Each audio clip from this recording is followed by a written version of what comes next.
أعوذ بالله من الشيطان الرجيم. بسم الله الرحمن الرحيم.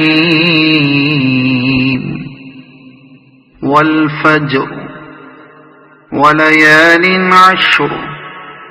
والشفع والوتر والليل إذا يسر هل في ذلك قسم لذي حجر ألم تر كيف فعل ربك بعاد إرم ذات العماد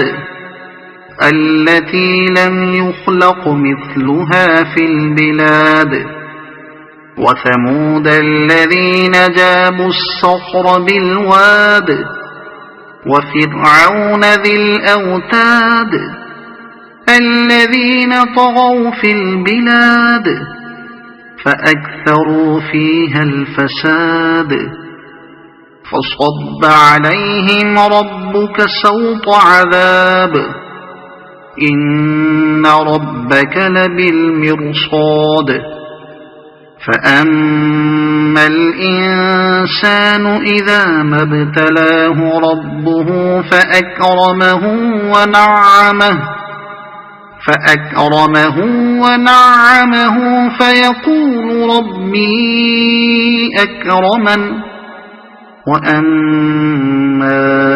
إذا ما ابتلاه فقدر عليه رزقه فيقول ربي أهانن كلا بل لا تكرمون اليتيم ولا تحاضون على طعام المسكين وتأكلون التراث أكلا لما وتحبون المال حبا جما كلا